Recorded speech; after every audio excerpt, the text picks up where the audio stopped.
RG Kar medical college में एक trainee doctor हर दिन की तरह नॉर्मली अपना काम कर रही थी। इसी तरह 8 अगस्त की रात को वो अपना काम ख़त्म करने के बाद सेमिनार हॉल में सोने के लिए गई। 9 अगस्त की सुबह को उसकी लाश मिली, जो बहुत ज़्यादा बुरे हालत में थी। उसके शरीर पे कपड़े नहीं थे और पूरा शरीर में अलग अलग जगहों पर गहरी चोट लगने के निशान थे। ये केस दुनिया के सबसे मोस्ट डिस्टर्बिंग केसेस में से एक है। वो ट्रेनी डॉक्टर आरजी मेडिकल में चेस्ट डिपार्टमेंट में काम कर रही थी।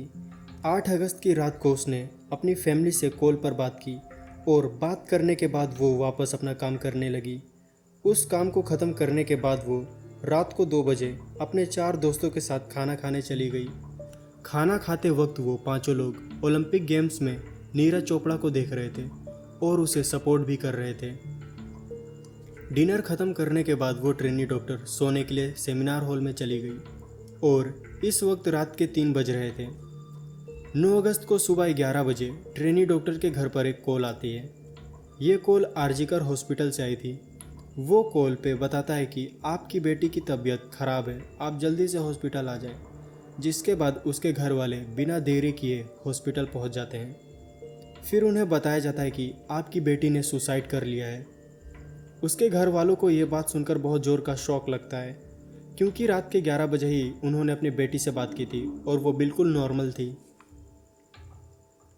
3 से 4 घंटे इंतज़ार करने के बाद उन्होंने अपनी बेटी की लाश देखी। उसके आंखों से खून निकल रहा था, उसके पूरे शरीर पर स्क्रैचेस थे और उसका टूटा हुआ चश्मा भी वहाँ पर गिरा हुआ था। उस ट्रेनी डॉक्टर के पेरेंट्स अपने बेटी को इस हालत में देखकर बहुत ज़्यादा अंदर तक हर्ट हुए थे। ये समय उनकी ज़िंदगी का सबसे बुरा समय था। पुलिस वालों ने कुछ मिनटों बाद उनके पेरेंट्स को बाहर निकाल दिया, पर उसके घर वाले अपनी बेटी की डेड बॉडी को देखकर समझ गए कि उसकी बेटी ने सुसाइड नहीं किया, बल्कि उसका रेप और मर्डर हुआ है। पर हॉस्पिटल्स के लोग और पुलिस वाले दोनों मिलकर इस घटना को सुसाइड बता रहे थे। इसका मतलब था वो लोग कुछ छुपा रहे हैं। पुलिस पर बहुत ज़्यादा प्रेशर पड़ने के बाद वो लोग इस केस पर छानबीन करने लगे। फिर उनको एक लड़के पर शक होता है जो उस हॉस्पिटल में आता जाता रहता था, और इस लड़के का नाम थे संजय रॉय। संजय रॉय की फैमिली में वो, उसकी माँ और उसकी 2 बहनें थी। उसकी एक बहन पुलिस में थी।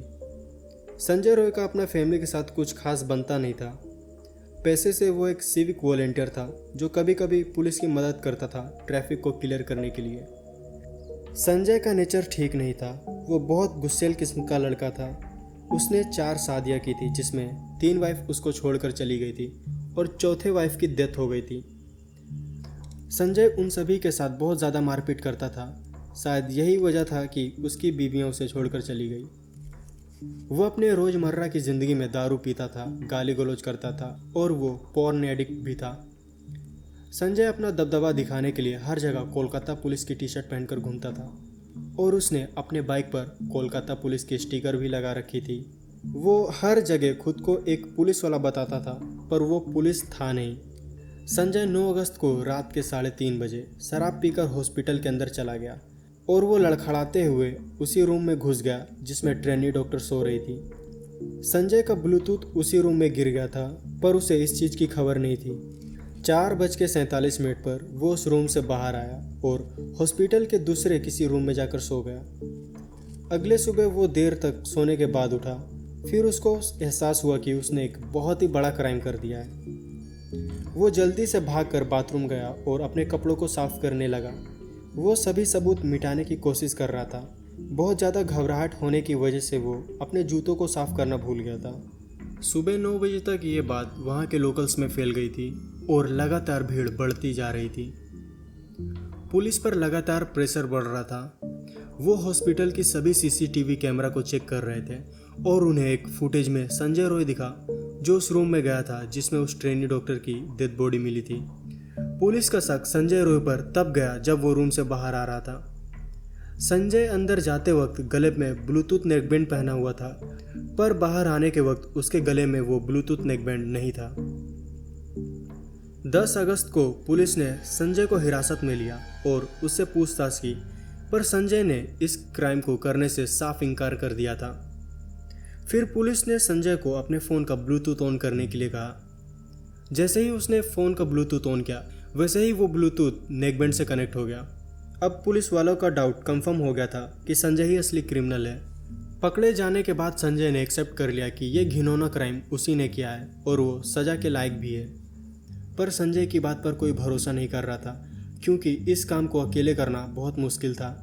पोस्टमार्टम की रिपोर्ट में ये क्लियर था कि ये काम एक आदमी ने नहीं बल्कि बहुत सारे लोगों ने किया है, और संजय शायद इन सब चीज़ों को छुपाने की कोशिश कर रहा था।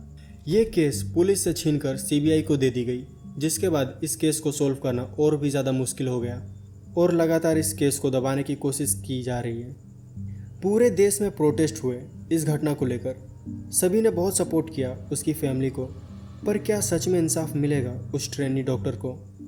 जब मैं ये वीडियो रिकॉर्ड कर रहा हूँ, इस समय मैं देख रहा हूँ कि लोगों का इंटरेस्ट कम होता जा रहा है इस केस को लेकर।